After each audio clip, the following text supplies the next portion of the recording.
what it was.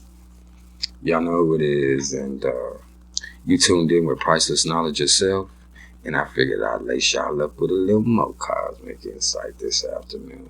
And say, man, it's Friday, and in the spirit of good fun, I figured I'd bring y'all my opinion on the top 5 least compatible zodiac signs in a sexual relationship. And before I go any further, did you hear what the fuck I just said? I said my opinion. So with that in mind, remember, this ain't gonna line up with everything you done seen, read, or heard. It probably ain't gonna line up with your own personal opinion or your own personal experiences. But that's alright. This is my shit. And this is my opinion. And if you don't like it, I'm sorry. I mean, I'm sorry, but it is what it is. It was what it was, cuz. And, hey, you gotta keep 2 things in mind, though. 1, a different perspective might do your ass some good. And 2, if we talk about my perspective, working with me, I am an expert. So with that being said, man, this is my top 5 least compatible zodiac signs in a sexual relationship. Let's go.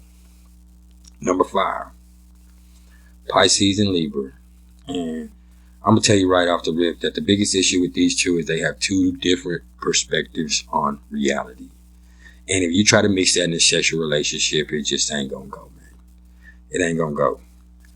And in fact, you know, when you got this extremely introverted individual that the Pisces tends to be, you know, when they see how much of a social creature or a social butterfly that Libra has to be, you know, it's usually a wrap before it ever gets started. And, you know, at the same time, if it ever does get started, Libras, they're notorious for being indecisive. And when they see how much of a lack of leadership, assertiveness, and aggression that Pisces tend to have, it's going to piss them off pretty fast. And this right here, this is that shit, is probably why these motherfuckers are liable to be going in circles more than getting horizontal, if you know what I mean. And on a deeper level, you know, Pisces is extremely sensitive, you know, emotional and deep.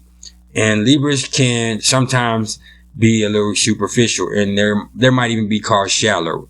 And whether they are or not, it doesn't matter, because Pisces is usually going to swim away before they ever see if there's anything beyond that pretty face. You know, Libras can do too much sometimes, especially in social situations. And they're just having fun, and there's nothing wrong with that. But, you know, when you're fishing and you have this fish, you know, one time out of 100 times you cast your pole in there and you got a pretty lure, you might pull something up out of there. But 9 times out of 10, or even 99 out of 100, when you cast in your reel and you got this pretty lure and you go to jerking it and doing too much, man, that fish is finna dip out. It already knows what's up, or it's gonna scare it off. One of the two, you still didn't get nothing. And that's kind of what happens here, man. They go in circles. And so that right here is why this is number 5 on my list. Number 4. Aries and Virgo, man. And the issue with these 2 signs for me stems from a colossal lack of intimacy. Aries is fiery, vigorous, impulsive, and passionate. And Virgos desire intimacy to be built through thoroughness, trust, and intellectual stimulation, man. And so the patience it may take to get something started with them is probably going to either send the Aries looking elsewhere, or if it does get something started, eventually the Aries is still going to go elsewhere, and the Virgo's going to get their feelings hurt, man. And that might make them forever jaded. It might even fuck up them for fucking with Aries ever again, or anybody else ever again, because that's kind of the nature of the Virgo sometimes. And on the flip side, you know, the almost primal sexual nature of the Aries is liable to scare the shit out of the Virgo before shit ever gets started. You know, because Virgo like to play coy. Wherever they're like behind closed doors is another story. Because, you know, but they like to play coy.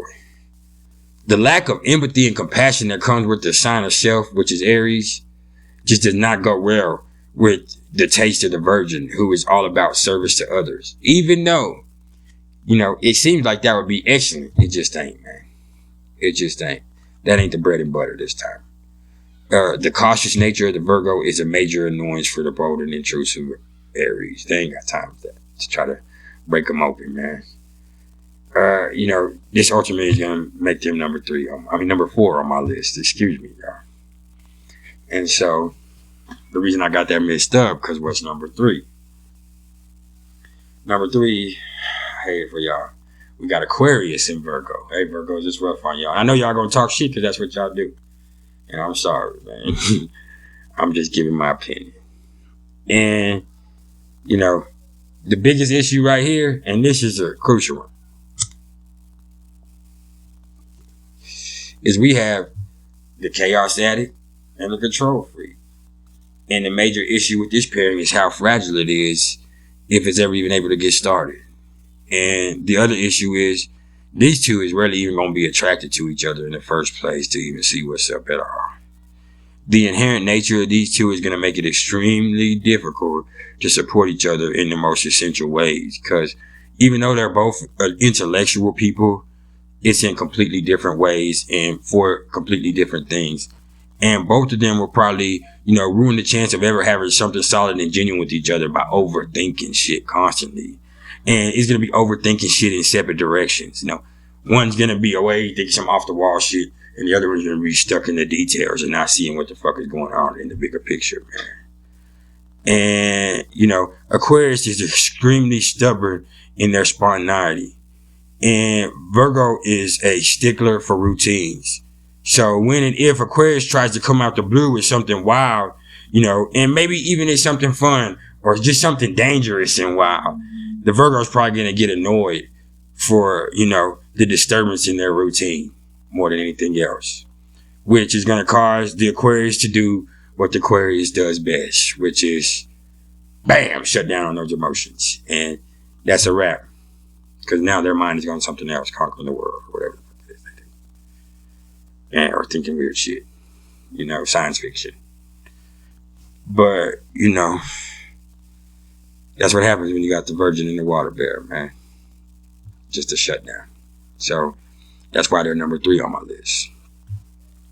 So, I have an honorable mention. And so, I'm going to go there with y'all. And this is a motherfucker too. My honorable mention is Capricorn and Pisces. And I'm sorry for y'all Pisces too. Y'all get it rough. And it's crazy y'all got it twice because, you know, Virgo got it twice and y'all are polarity. Maybe y'all got some shit y'all need to work on, man. But with Capricorn and Pisces, this one boils down to the strict and disciplined Capricorn not being willing to accept the daydreaming and the aloofness of the Pisces. You know, as soon as Capricorn starts laying down the law with that strict shit and talking that shit with no filter, Pisces, excuse me, I went through the whole spectrum, but no, Pisces is gonna be out, man. The fish finna swim away. Pisces, you know, that's all it wrote. As soon as you start trying to make them do some shit, you know, and especially, you know, try to stick to some of the adhere system when they play by intuition. And Pisces, you know, they're probably going to come across as a little weak to Capricorn. Really weak to their taste, even though they're not. It's just a misjudgment, and everybody makes them. But at the same time, like, the expectations that Capricorn, even just sexually, might put on Pisces might be an issue. Well, hey, it might be a hell of a fun, but that's still my honorable mention. And maybe it'll work out. So what's number 2?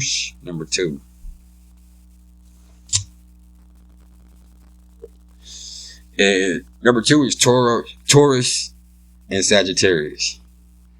And, you know, this pair almost made number 1 because with their supremely divergent and conflicting personalities, you know, this makes these two barely be able to stand the presence of each other in the same room, let alone get involved in a sexual relationship. You know, for the simple fact that Taurus is typically quite reticent and stubbornly shy. And for them to even be their authentic selves in front of people, you know, it's going to have to first involve them come to some sort of comfortable equation in the situation, man. And as soon as you got this bold Sagittarius walk in the room, doing it big the way they do, it's gonna fucking annoy the shit out of the Taurus more than anything else, to be honest. And then when the Sag starts talking and speaking their truths in their bold way, saying whatever the fuck they want to say, however the fuck they want to say it, being pretty crass, which they are known to be,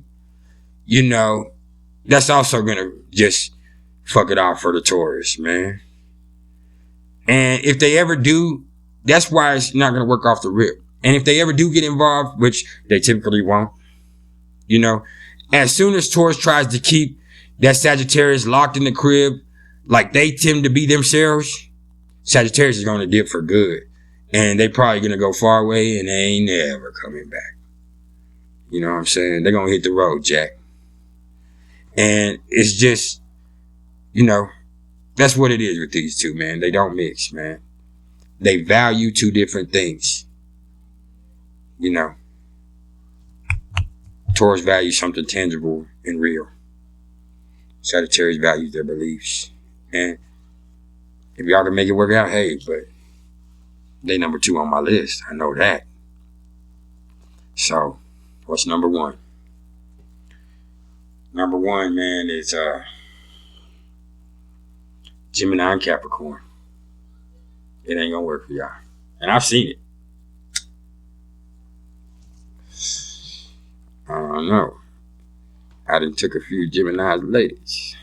And I done took a few Capricorn's ladies. But we ain't gonna go into that, man. I'm just playing. Don't beat me up, okay? Because Mars is still in Aries and I know it's direct and all that other shit. Don't whoop me, huh? And so, with Gemini and Capricorn, this is the classic tragedy of the free spirit and the disciplinarian. The ever-conventional Capricorn's mere aura might make a Gemini feel stifled, and it's going to be hard to even get a Capricorn to respond to a Gemini's somewhat childlike attitude. And if y'all ever do make a connection, the Gemini's carefree, friendly, flirtatious nature is not going to fly with the Capricorn's strict set of rules and disciplined way of doing shit. Not to mention, Capricorn's all business attitude, even in love matters, is going to irritate the fuck out of Gemini and might invoke the bipolar rage of the twins. These two, it could be a volatile mix. And you just got to be careful. And, Gemini's pretty much play shit by ear in their approach to shit. And that's them. And it works out well for them. But the thing is, Capricorns play it by the book, how they approach this shit. And this can spill all the way over to sexual shit, where Capricorn seems to hold back in matters of physical intimacy. And, the open-minded Gemini might not have the staying power it takes to wait for them to open the fuck up. And why should they? Or maybe they should. I'm not a Capricorn or a Gemini, so I'm just talking. You know what I'm saying? And so these two have completely different approaches to sexual intimacy, period. With Gemini being more, lighthearted, playful, and the Capricorn who likes it deep, hard, and meaningful. It has to be meaningful. Plus, the playful, flirtatious nature of the Gemini is not going to work well with the strict, non-trusting nature of the Capricorn in the long run. There's always going to be trust issues. And that's whether the Geminis do anything wrong or not, because a lot of times they're just talking and having fun. They love to conversate and meet new people and learn about them. But Capricorn is not necessarily going to understand that in a relationship. They're always going to be mad and irritated because they don't know what the fuck is going on. And hey, man. Maybe y'all seen some pairs at work, but for me, Capricorn and Gemini are my number 1 worst match in the whole Zodiac. They're the number 1 least compatible in a sexual relationship of all the Zodiac signs. And hey man, there's been some priceless knowledge of self. Do not forget, this is my personal opinion. It's based off research that I've done myself. It's based off years of knowing astrology myself and studying astrology myself. It's based off of years of personal experiences and watching people and just being a people reader myself. It's based off a whole plethora of things. So it is what it is, man. You take it how you want to take it. But this was my top 5. Hey, man, I want you to enjoy y'all's day, man. I appreciate all the love and support, man. If you fooling with me, I need you to please like, share, and subscribe. I need help helping y'all, man. Excuse me.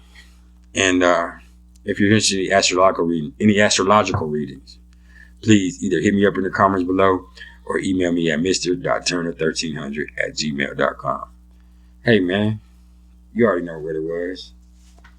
Keep it all the way trill. Stay out the way. Just because you're built like that, you ain't got to build like that, man. Enjoy your Friday.